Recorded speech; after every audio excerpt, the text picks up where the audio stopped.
Akwụkwọ Jenesis isi nke 37. Jekọb wee biri n'ala ọnọdụ ọbịa niile nke nna ya n'ala Kenan. Ndị a bụ usoro ọmụmụ Jekọb. Mgbe Josef gbara afọ 17, ọ na-azụ igwe ewu na atụrụ ya na ụmụnne ya. Ya onwe ya bụ naanị nwata.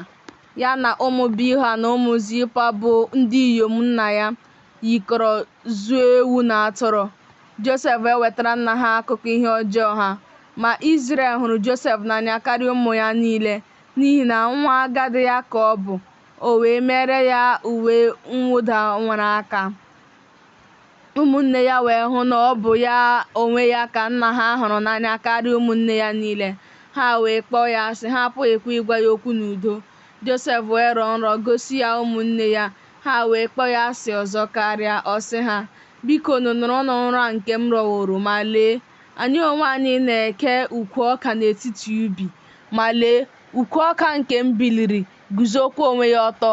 Ma lee, ukwu ọka nke unu na-agba gburugburu kpọọ isi ala nye ukwu ọka nke m. Ụmụnne ya wee sị ya, ị ga-abụ eze anyị n'ezie, ma ọ bụ ị ga-achị anyị n'ezie? Ha wee kpọọ ya asị ọzọ karịa n'ihi nrọ ya niile na n'ihi okwu ya niile. O wee rọọkwa nrọ ọzọ kọrọ ya ụmụnne ya sị, lee, arọwo m nrọ ọzọ, ma lee, anyanwụ na ọnwa na kpakpando 11 na-akpọ isi ala nye m. O wee kọrọ ya nna ya, kọkwara ya ụmụnne ya. Nna ya wee basiere ya mba ike sị, gịnị bụ nrọ a nke ị rọworo? Mụ onwe m na nne gị na ụmụnne gị, anyị ga-abịa n'ezie ịkpọ isi ala nye gị? Ụmụnne ya wee kwoo ya ekworo, ma nna ya debere okwu ahụ. Ụmụnne ya wee jee ịzụ igwe ewu na atụrụ nke nna ha na Shekem.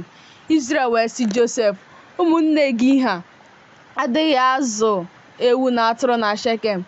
Bịa, m ga-ezikwa gị jekwuru ha. Ọ sị ya, lekwa m. Ọ sị ya, biko jee lee ma ụmụnne gị ọ nọ n'udo, ma igwe ewu na atụrụ ọ dịkwa n'udo. Weghachikwara m okwu. Ọ si na ndagwurugwu Hebọn ziga ya. O wee bịaruo Shekem. Otu nwoke wee hụ ya, ma lee, ọ na-awagharị n'ọhịa. Nwoke ahụ wee jụọ ya sị, gịnị ka ị na-achọ? Ọ sị, ụmụnne m ka m na-achọ, biko gosi m ebe ha na-azụ ewu na atụrụ. Nwoke ahụ wee sị, ha esiwo n'ebe ahụ bulie ije, n'ihi na anụrụ m ka ha na-asị, ka anyị jee Dotan. Josef wee so ụmụnne ya chọta ha na Jotan. Ha wee hụ ya n'ebe dị anya, ma tupu ọ bịakwute ha nso, ha gbagide ya izu ọjọọ ime ka ọ nwụọ. Ha wee sịrịta onwe ha, lee, ọka nrọ a na-abịa, ma ugbu a bịanụ ka anyị gbuo ya, tụba ya n'otu n'ime olulu ndị a. Anyị ga-asịkwa, ajọ anụ eriwo ya. Anyị ga-ahụkwa ihe nrọ ya niile ga-abụ.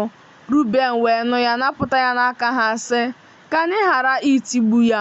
Ruben wee sị ha, unu awụsịla ọbara, tụbanụ ya n'olulu a nke dị n'ọzara, ma unu esetụla aka imegide ya, ka o wee napụta ya n'aka ha, ime ka ọ laghachikwuru nna ya.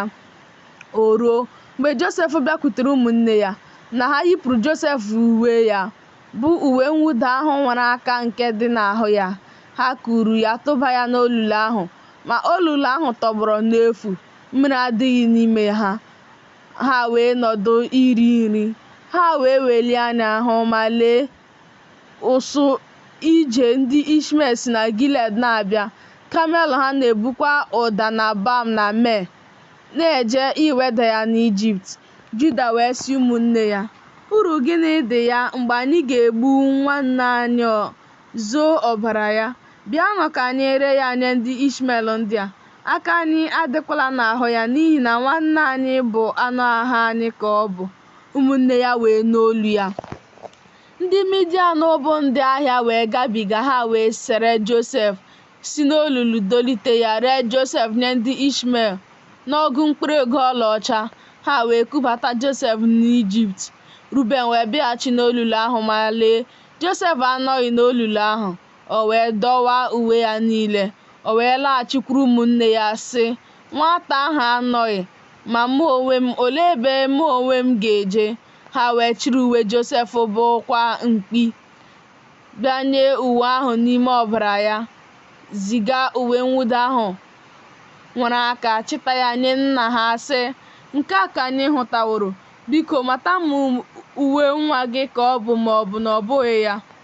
O wee mata ya sị, ọ bụ uwe nwa m, ajọ anụ eriwo ya. Anụ ọhịa dọgbuo Josef n'ezie. Jekọb wee dọwa uwe mgbokwasị ya niile, yiri akwa mkpe n'ukwu ya, rurukwa nwa ya uju ọtụtụ ụbọchị. Ụmụ ya ndị ikom niile na ụmụ ya ndị inyom niile wee bilie kasị ya obi, ma ọ jụrụ na agaghị akasị ya obi. Ọ sị, n'ihi na m ga-arịdakwuru nwa m ruo ala mmụọ na-eru uju. Nna ya wee kwara ya akwa. Ndị Midian wee reruo ya Ijipt nye Pọtịfa, onye na-ejere Fero ozi, onye isi nke ndị ogbu.